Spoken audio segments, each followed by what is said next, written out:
வணக்கம் நேயர்களே, நான் உங்கள் தவம். இன்னைக்கு இதை பத்தி தான் பேச போறோம். அதுக்கு முன்னாடி நிறைய பேர் பாத்தீங்கன்னா இந்த மூட்டு வலி ஆயிருது 40 வயசுக்கு மேல, அதுக்கு மருத்துவம் கேட்டாங்க. அந்த மருத்துவம் சொல்றதுக்கு முன்னாடி நான் ஒன்னு சொல்லிடுறேன். ஆஸ்திரேலியாவில் ஒரு புள்ளிவிவரம் ஒன்று எடுத்திருக்காங்க. அதிகமாக நடப்பவர்களுக்கு நடைபயணம் வாரத்துக்கு பாத்தீங்கன்னா ஒரு 3 கிலோமீட்டராவது நடப்பவர்களுக்கு மூட்டு வலி 40 வயதுக்கு மேல வர்றது இல்லையா. உட்கார்ந்துகிட்டே இருக்கிறவங்களுக்கு தான் மூட்டு வலி வருது. முதல்ல நடங்க.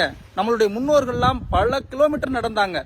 பேருந்து கிடைக்காத, பஸ் வசதி இல்லாதப்ப நம்ம நடக்கிறதே இல்லை. காலையிலையும் மாலையிலையும் நடங்க. அப்படி நடந்தும் மூட்டு வலி போகலைன்னா இந்த வயசானவங்களுக்கு எல்லாம் இந்த இருக்குல்லையா எருக்களம் பூவு, இந்த பூவை பறிச்சு வேப்பெண்ணெய் இருக்குல்ல, வேப்பெண்ணையிலே நல்லா சூடு பறக்க வதக்கி வெதுவெதுப்பான சூட்டுல இந்த எருக்களம் பூவை எடுத்து அந்த மூட்டுல வச்சு கட்டினீங்கன்னு வச்சுங்களேன், 3 நாள் இரவு தூங்குறதுக்கு முன்னாடி கெட்டிக்கிட்டே வந்தீங்கன்னா இந்த மூட்டு வலி எல்லாம் போயிடும்.